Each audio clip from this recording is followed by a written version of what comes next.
заходил туда, но он так...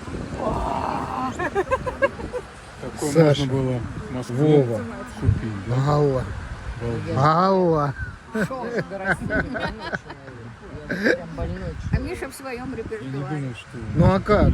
Как? Все, да. Без видео никак. Фиксация. знаешь, Алла, это фиксация. Фиксация когда только событий. появились орхидеи в России,